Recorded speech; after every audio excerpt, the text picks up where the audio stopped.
Assalamualaikum warahmatullahi wabarakatuh, anak-anakku sekalian. Kembali lagi di pembelajaran pendidikan agama Islam. Pada kesempatan ini kita akan belajar di pelajaran yang kedua kelas 5 SD, yaitu mengenal nama-nama Allah dan kitabnya.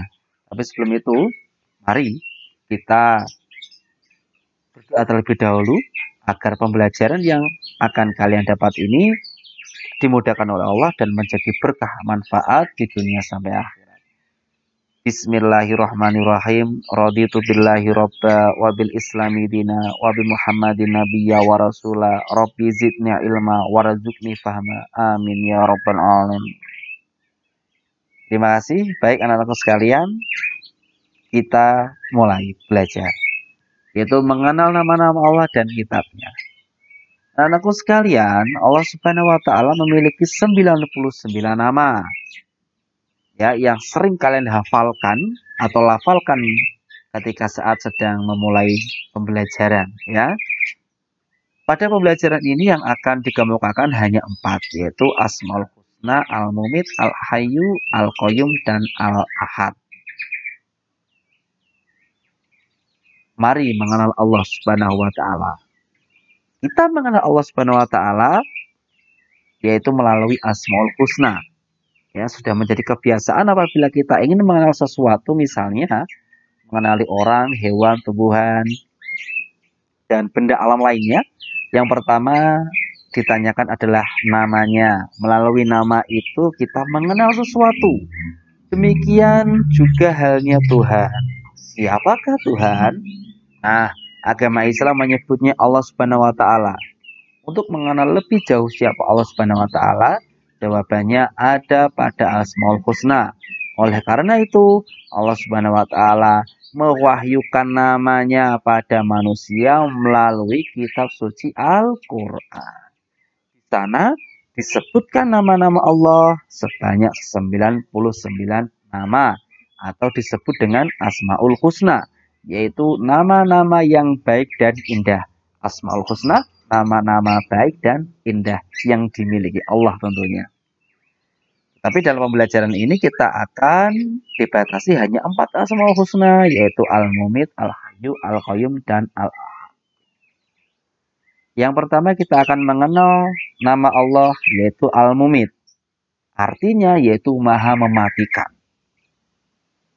Allah Subhanahu wa taala berfirman, siapa yang bernyawa pasti mati. Manusia, hewan, tumbuhan pun mati. Oleh karena itu, kematian tidak dapat dihindari manusia. Kematian bukanlah sesuatu yang ditakuti, nak. Akan tetapi kematian adalah tangga menuju kebahagiaan abadi.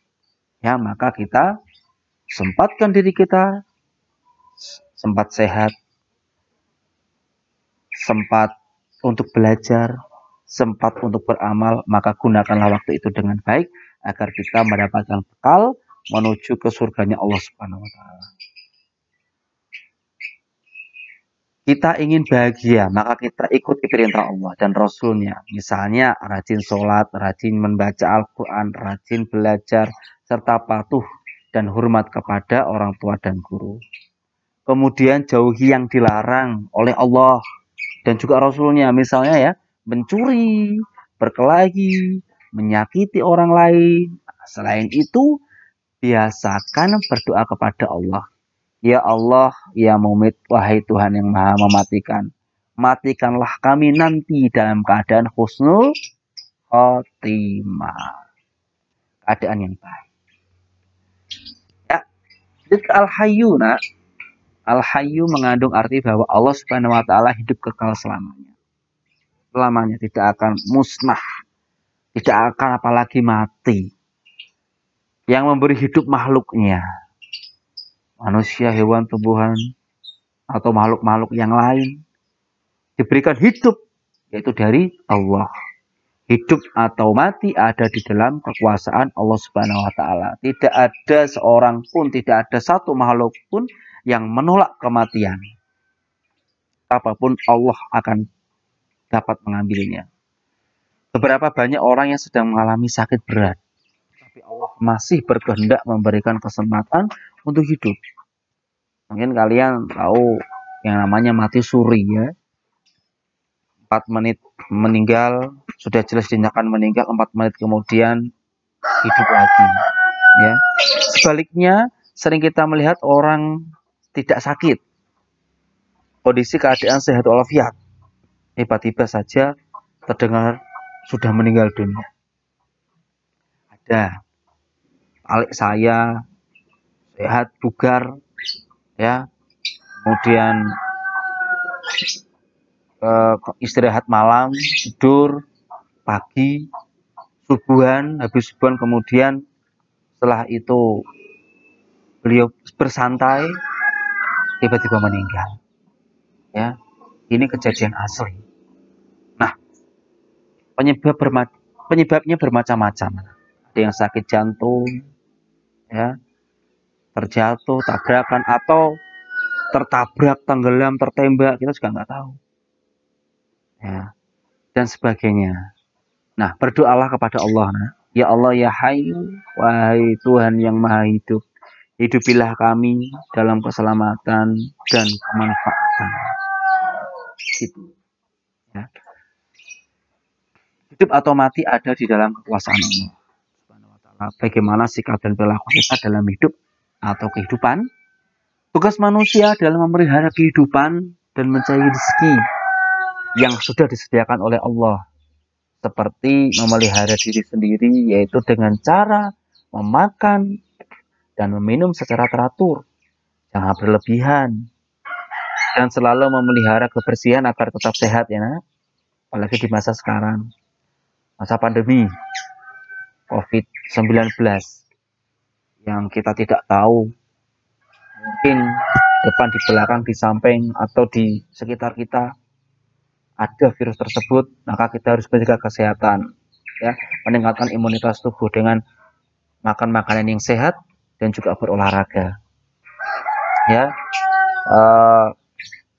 biasakan dengan hidup bersih, cuci tangan, gitu, pakai masker jangan lupa. Nah, sedangkan perilaku membantu kelangsungan hidup orang lain, misalnya bersedekah dengan cara memberi makan, minum, dan membantu kesehatan orang lain yang membutuhkannya, itu juga salah satu hal yang dapat kita lakukan, ya, untuk terus meningkatkan ibadah kita. Sekarang Al-Qayyum, nama Allah Subhanahu wa Ta'ala. Al-Qayyum mengandung arti Allah Subhanahu wa Ta'ala itu berdiri sendiri untuk selama-lamanya. Allah Subhanahu wa Ta'ala memberi pendidikan kepada manusia supaya hidup tidak selalu bergantung kepada orang lain. Ada 2 gambar, nak. Bapak suka sekali dengan film Doraemon, sampai sekarang pun suka. Ya, aku ingin begini, aku ingin begitu. Ini itu banyak sekali. Ya, ada 2 sosok di sini, ada Doraemon dan juga ada Nobita. Doraemon itu adalah salah satu sosok yang tidak pernah menggantungkan hidupnya atau menggantungkan kepentingannya kepada orang lain. Tapi yang satu ini selalu bergantung kepada Doraemon. Ya, inilah sosok salah satu boneka atau tokoh film yang tidak pernah bergantung dengan orang lain. Apapun dia bisa dan apapun dia mampu dengan peralatannya itu. Ya. Nah, kemudian di sebelah ini juga ada tanda-tanda orang percaya diri. Yang pertama, tidak bergantung pada orang lain. Nah, ini bisa mengamalkan Al-Qayyum ini berarti anak-anak ya. Mengerjakan tugas dengan senang. Ya, jangan suka ngeluh kalau ada PR atau pekerjaan rumah. Tidak takut salah dalam mengerjakan tugas. Ya kan? Percaya diri gitu. Kamu mampu, kamu bisa. Dan mempunyai keyakinan bahwa dirinya bisa. Makanya sifat optimis itu harus ditumbuhkan. Aku nggak bisa pak, aku nggak bisa pak, aku nggak mampu pak. Oh, itu tidak jadi orang sukses nanti. Ya, tidak akan jadi orang sukses. Dia akan ketakutan seumur hidupnya. Maka sifat itu jangan ada di dalam diri kalian. Tumbuhkan sikap optimis. Oke, lanjut. Teman-teman sekalian, hidup harus punya semangat mandiri dalam segala situasi dan kondisi. Pada zaman dulu, ada pepatah yang menyatakan berdiri di atas kaki sendiri bagi siswa kelas 5 bila di rumah harus sudah dapat melakukan sendiri hal-hal tertentu. Misal, merapikan tempat tidur. Sudahkah? Menyiapkan peralatan sekolah. Sudahkah? Mencari sendiri pakaian sekolah. Mengambil sendiri sarapan makanan untuk berangkat sekolah. Dan sebagainya. Nah, berdoalah kepada Allah Subhanahu wa taala. Bagaimana doanya? Ya Allah ya Qayyum, wahai Tuhan yang Maha berdiri sendiri. Jadikanlah hidup kami tidak selalu bergantung kepada orang lain. Sikap optimis, percaya diri. Oke? Yang terakhir adalah Al-Ahad. Ya, yaitu artinya Esa. Al-Quran surat Al-Ikhlas yang artinya katakanlah kul huwallahu ahad. Dialah Allah yang Maha Esa. Allahus Somad disebut lam yalid walam yulad walam yakul lahu kufuwan ahad. Ya, itulah di surat Al-Ikhlas itu disebutkan bahwa Allah itu Tuhan yang Esa. Nah, disebut pula dengan Al-Wahid, artinya yang Maha Tunggal atau Maha Esa. Tidak ada sekutu baginya. Tidak ada lain selain Allah. Di sini ada gambar dunia ya, ada planet, ada bintang dan lain sebagainya. Ini adalah yang menciptakan Allah. Kun fayakun, jadilah, maka jadi. Tidak ada yang membantu Allah. Karena Allah itu sendiri, bisa sendiri. Ya. Maha Esa, Maha Satu. Tidak beranak dan juga tidak diperanakan. Tidak punya istri, tidak punya suami. Tidak punya anak. Allah itu Esa. Satu. Anakku sekalian, Ya Maha Tunggal atau Esa yang tetap menyendiri dan tak ada sekutu baginya. Allah Subhanahu wa taala mandiri, tidak membutuhkan yang lainnya. Sifat ini memberi pelajaran kepada kita agar selalu mandiri, tidak selalu bergantung kepada orang lain. Misalnya mandi, makan, berpakaian, mengerjakan PR, menyusun dan merapikan buku pelajaran di rumah dan sekolah. Kemudian berdoa sendiri. Bagaimana doanya? Ya Allah, Engkaulah Tuhan satu-satunya, tiada sekutu bagimu. Engkau tempat meminta, jadikanlah aku dapat hidup mandiri. Oke, sudah paham semuanya. Nanti yang mungkin kurang paham bisa tanya di grup WA atau Japri, nomornya Pak Alif sendiri ya. Insya Allah Pak Alim akan jawab.